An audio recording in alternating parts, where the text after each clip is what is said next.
All right, listen up everyone, because what I'm about to share could completely shift how you look at land investment in Kenya. Now, I want you to say this with me. Land banking is not about building my dream home, it's about building my dream wealth.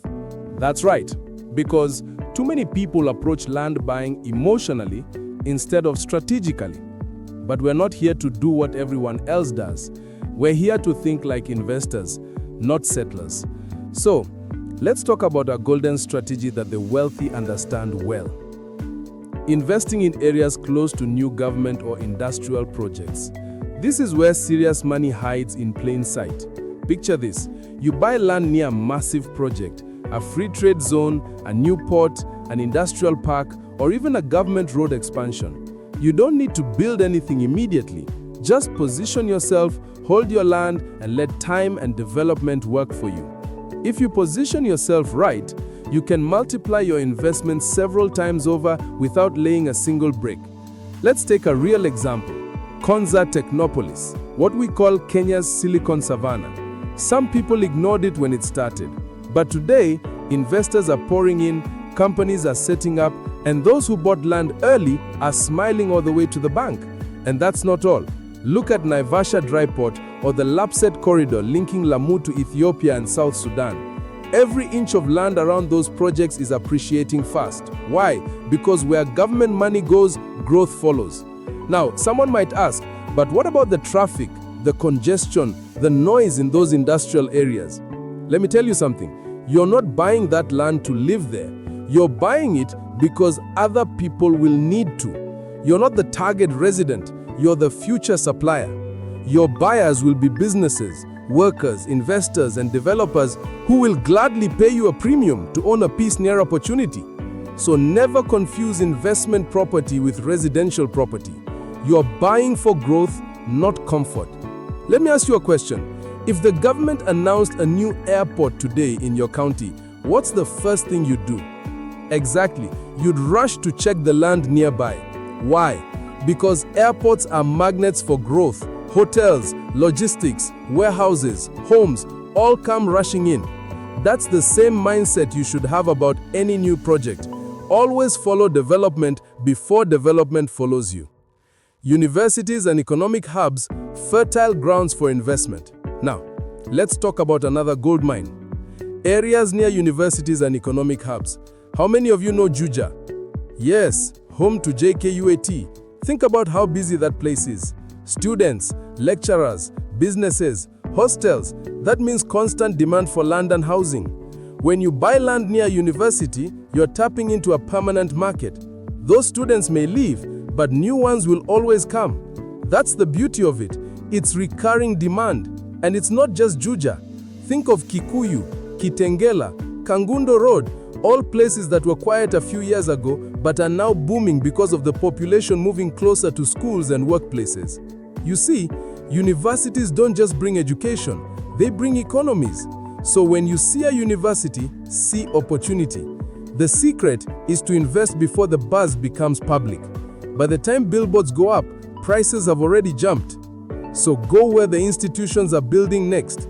Go where the future is forming now. Don't buy where you want to live, buy where others will need. Let me tell you something that changed my life. I stopped buying land where I loved, and I started buying where others would need. That's a mindset shift, because most people buy land emotionally. They say, oh, I love the scenery, or it's near my home village. Listen, your feelings don't pay appreciation. Demand does. You must train yourself to think strategically. 20 years ago, people laughed at Ngong and Kiselian. They said it was too far. Today, if you check prices there, you laugh back. The same with Kikuyu and Nachu. Back then, nobody wanted them. But when the Southern Bypass came in and the Nairobi-Mau Summit Highway started, boom, prices shot through the roof. And that's the point. I don't buy emotionally, I buy intelligently. I own plots in areas that truthfully, I don't even like. And people ask me, why would you buy there? And I tell them, because I'm not the one who will live there. You're not buying a home, you're buying the future. Let me say that again. You are not buying to live, you are buying to sell. You are not purchasing comfort, you are purchasing potential. Now listen, successful land bankers don't guess, they study migration patterns.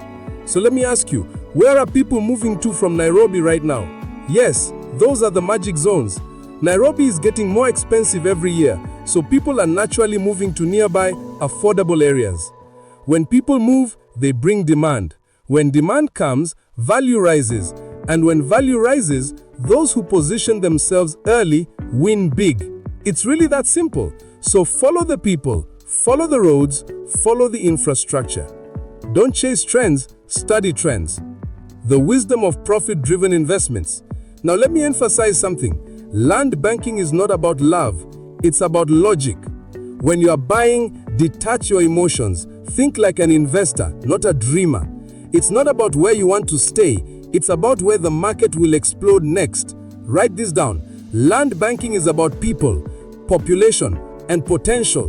That's your golden triangle. You buy where people are going, where infrastructure is growing, and where value will follow naturally. And remember, your goal isn't just to make money, it's to create generational wealth.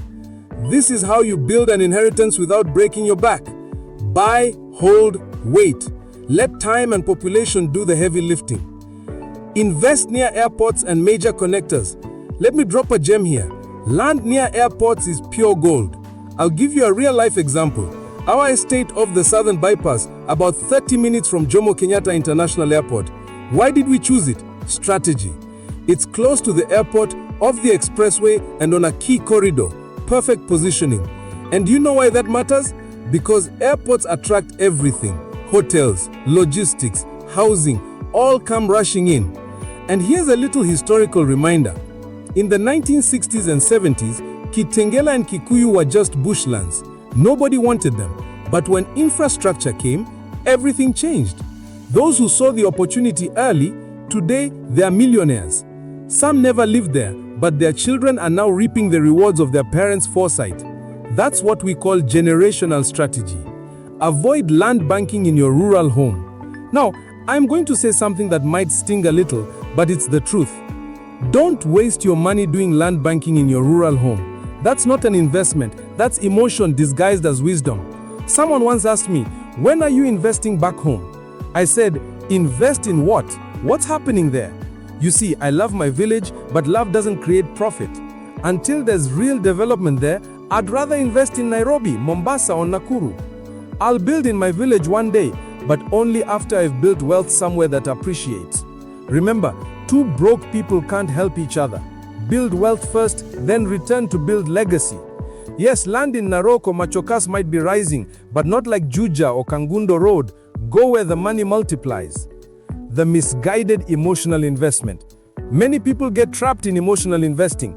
They spend millions building mansions in the village, beautiful homes that stay empty most of the year. I call them beautiful liabilities. The walls may shine, but the investment dies. Why not use that same 200 million to develop a small estate in Kitengela or Kikuyu? The profits could fund 10 mansions later. It's not that building a beautiful home is wrong, it's just premature. Build wealth before you build showpieces.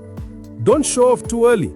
Build so much that when you do decide to build that house in the village, it's from a place of abundance, not debt. I always say, make so much money that even if witches target your business, they'll fail miserably. There's a proverb that says, don't provoke the thief when your hands are empty. My version is, don't build a monument when your foundation is weak. Build wealth before returning to the village. So, here's the principle. Build wealth before returning to the village. Focus on high return zones first. Nairobi outskirts, Juja, Kikuyu, Kangundo Road. These are the corridors of profit. Once you've made it, go back home and build something beautiful. Give back to your community, sponsor projects, but do it from strength. Don't let emotion rob you of strategy. Because let's be real, land in the village might not appreciate for decades, while urban land doubles or triples every few years.